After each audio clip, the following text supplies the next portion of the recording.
Hi Prinsip, good morning. So ngayong umaga Prinsip ay nandito naman tayo sa ating tindahan at saka pupunta tayo sa ating babalik naman tayo sa ating buhay farmers.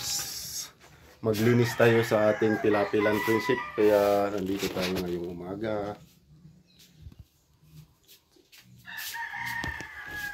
Linisan natin yung ating dike ng ating pilapil, ng ating palayan, kasi malapit na mag-umpisa ng taniman. Sa susunod na linggo ay naman tayo magpunla, kaya linisan muna natin bago magpunla. Sara natin yung ating tindahan dahil doon tayo sa taniman ng palay.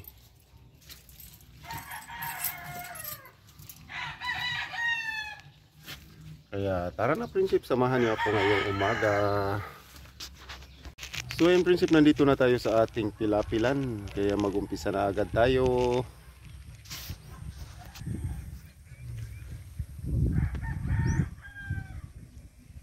Yun yung gagawin natin. Yun yung doon tayo magpunla Prinsip, yung na hararo na. Medyo na bungkal na siya. Yun yung una nating lilinisan. Diyan tayo mag-umpisa Prinsip. So tara na Prinsip, mag-umpisa na naman tayo sa ating buhay farmers.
hingal na tong ginagawa natin prinsip. Buti na lang hindi mainit. Maganda yung panahon.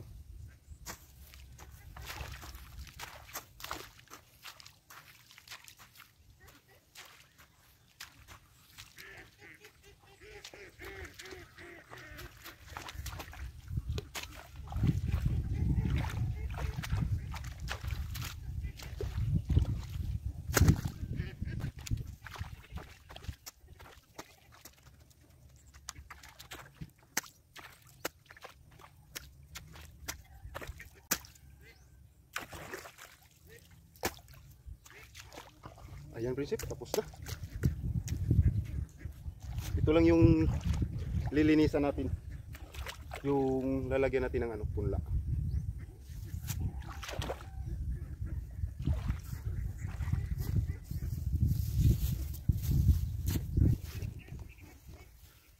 Yan, tapos na nating nilinisan yung punlaan natin. Sa susunod na araw na to prinsip, magpa-rotivate naman tayo para ready to seeds na. Ready to seeds yung ating pilapilan, yung ating pilapil. Tapos yung hindi na prinsip, hindi natin nalinisan, yun yung ililinis natin dyan, kumbaga mawir. Kasi pag nilinisan natin ngayon, tutubo lang rin yung damo. Kasi matagal pa yung punla humahaba. Kaya saka na lang yung ibang dike natin lilinisan. Kunti lang naman yung dike natin prinsip. Yung nasa gitna lang. Yung banda doon sa may nilagyan ni Mimi ng bakod para sa kanyang bibi. Yan yung bibi ni Camilo prinsip, sobrang dami. Ang ingay pa.